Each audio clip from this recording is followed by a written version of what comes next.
Hi friends, welcome back to my channel. మనందరికీ ఎంతో ఇష్టమైన చింతకాయ పచ్చడి.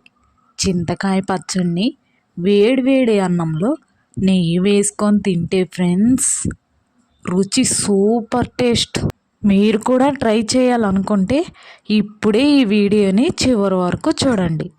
లైక్ చేయండి, కామెంట్ చేయండి, సబ్స్క్రైబ్ చేయండి ఫ్రెండ్స్. ముందుగా ముడి చింతకాయ పచ్చడిని తీసుకున్నాను. అలాగే టమాటాలు, పచ్చిమిర్చి, వెల్లుల్లి రెబ్బలు, వేరుశనగ పప్పుని తీసుకున్నాను.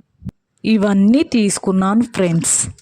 టమాటాలను, పచ్చిమిర్చిని నీటిలో కడిగి, అలాగే వెల్లుల్లి రెబ్బలను కూడా నీటిలో కడిగి, టమాటాలను చిన్న ముక్కలుగా కట్ చేసుకోవాలి. ఇలా కట్ చేసుకొని పక్కన పెట్టుకోవాలి.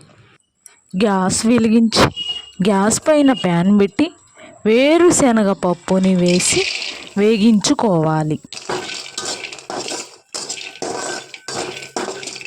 వేగిన తర్వాత ఒక ప్లేట్లో పోసి అదే ప్యాన్లో పచ్చిమిర్చి, టమాటాలు, వెల్లుల్లి రెబ్బలు, కొంచెం ఆయిల్ వేసి టమాటాలు, పచ్చిమిర్చి మగ్గేదాకా వేగనివ్వాలి.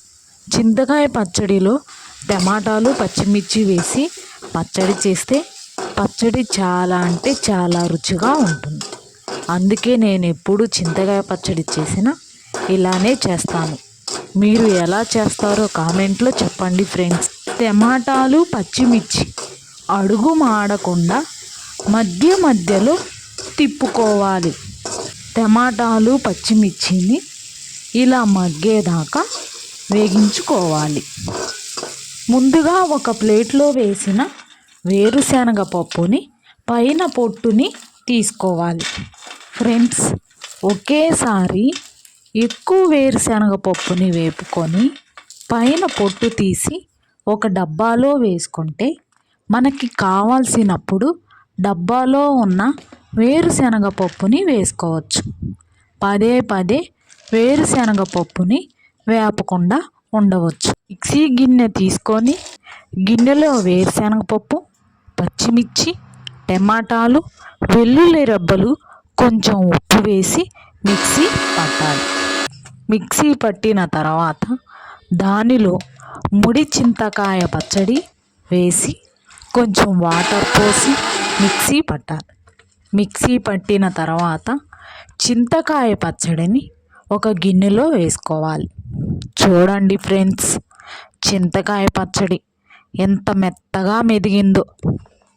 గ్యాస్ వెలిగించి గ్యాస్ పైన అదే ప్యాన్ పెట్టి నూనె వేసి నూనె వేడి అయిన తర్వాత తాలింపు గింజలు, జీలకర్ర, కరివేపాకు, ఎండుమిర్చి ఇవన్నీ వేగిన తర్వాత చింతకాయ పచ్చడిలో వేసుకొని కలుపుకోవాలి.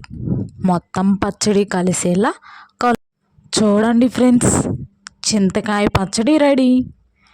వాసనకే నోట్లో నీరు ఊరిపోతున్నాయి ఫ్రెండ్స్. చింతకాయ పచ్చడి ఒక్కసారి నూరి పెట్టుకుంటే వారం రోజుల పాటు తినొచ్చు ఫ్రెండ్స్. అంత టేస్ట్గా ఉంటుంది ఈ పచ్చడి ఫ్రెండ్స్. మీరు కూడా ఒకసారి ట్రై చేయండి ఫ్రెండ్స్. ఈ వీడియో నచ్చితే లైక్ చేయండి, కామెంట్ చేయండి ఫ్రెండ్స్.